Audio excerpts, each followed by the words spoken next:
everyone, this is Bobby from VN-Games.com, and I'm doing a hardware review for the Eee PC portable netbook laptop. This particular model, there's so many of them, is the 101 PXD. ASUS netbooks have been really popular in the last couple years.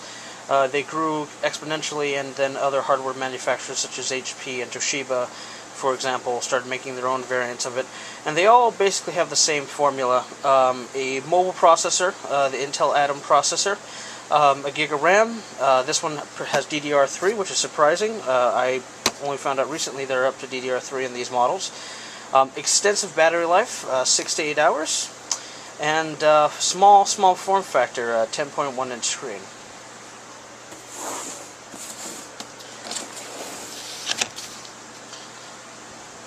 Now, to be honest with you, I've already opened this to test it, so we're going to open up, I reboxed it for this video so you can see what it comes with. It comes with this really nice small package. You wouldn't think that a laptop is in this little tiny thing.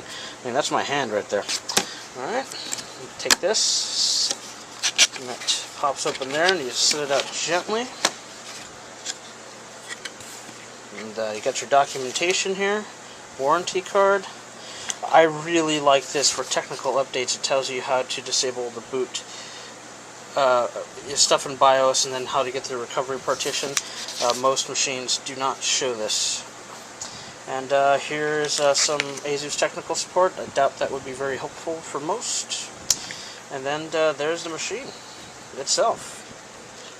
Here we're just going to take it out of the packaging. This little slip cover. Now, this particular model has a matte-like finish. I'm sure you can see it there.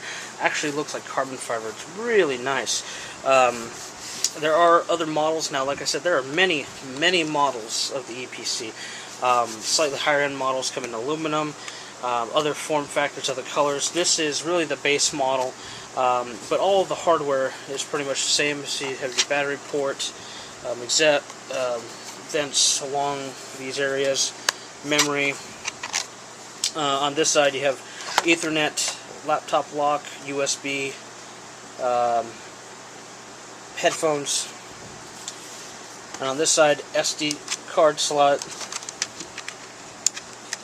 USB VGA out, which is very nice, and DC in for your battery.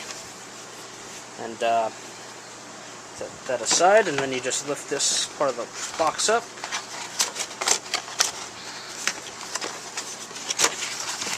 And you have your really tiny charger. Look at that thing.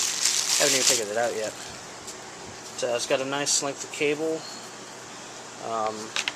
It's an odd form factor, but not a big deal. And then here's your battery. This particular model has a 6-cell. Batteries for these laptops are fairly cheap by comparison to their contemporaries. So you can buy another battery for $50 maybe even less. Probably can get an 8-cell for about $60-70.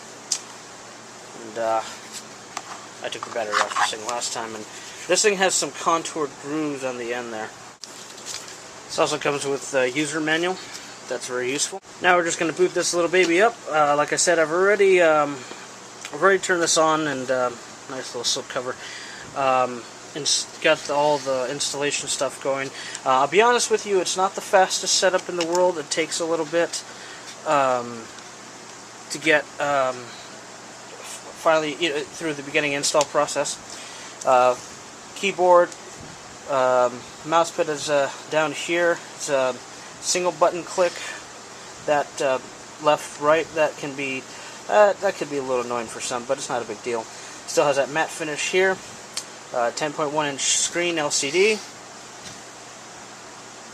Not bad. Windows 7 Starter Edition, and everything you need in a quick little machine. As with any laptop or desktop that you might buy retail, it does come with its own preloaded software, most of which anyone who has any technical prowess will automatically remove. The only thing about this thing, straight up, that I have to say is it needs at least 1 more gig of RAM. It comes with 1 gig, and you can expand it to 2.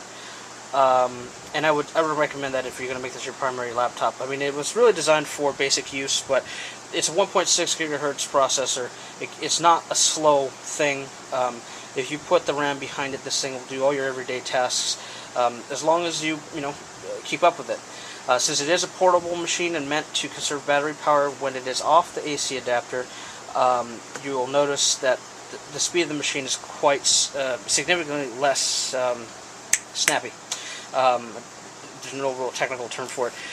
What it's doing is throttling the processor, not sending as much power to the processor so the battery lasts longer. So this thing will run a lot better if you're running on the AC adapter, and that's pretty much the truth with any laptop, but you might notice it even more so with this machine than possibly others, which is not a big deal. If you're using it for nominal usage, you're not trying to play World of Warcraft on the damn thing, it's going to be good for you. This thing comes with a 250 gig hard drive, which is amazing.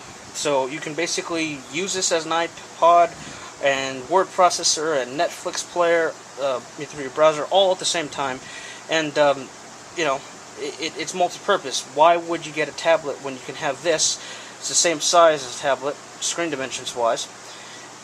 250 gig hard drive and a keyboard.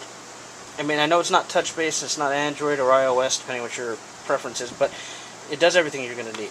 And it's quick, it's cheap, much cheaper than your standard tablets. Standard 10.1 is $400.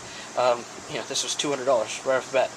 There are more expensive models of this that come in different flavors, different build qualities. Some of them have slight different options. You can buy this with a 4G card built in, so you have that ability as well. Those options are available, but for what it is great the way it is. This has wireless BGN, so you can connect to pretty much any Wi-Fi source. So if you don't need the cellular part, this thing is good as it is. Really not much more to say. This is the Eee PC from ASUS review.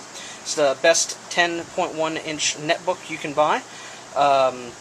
Standard, $200. I just picked this up today.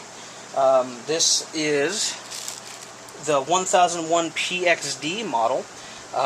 Most of these are the same specs, other than, like I said, the preferences in color and some cosmetic things. Some have aluminum chassis, but other than that, it's good as is. So if you need a quick laptop device for basic use for a computer, it doesn't get any better than this. Just remember, this does not have a CD-ROM. This is USB, 2 USBs on the ends. It was meant to be completely for portable usage. And this is good as it is. If you're a heavy CD user, you'll have to buy a USB external and carry that with you as well. But as it is, if you just use it for internet browsing and you store all your music digitally and movies and everything else, this is perfect. It doesn't get any better than this for portable usage. It's only £1, fits in pretty much any kind of bag, and it's a perfect thing for young kids and people, children going to school and everything else, everything in between. I love it, and I highly recommend it. This is Bobby from bn-games.com. Please subscribe and let us know what you think. Thank you.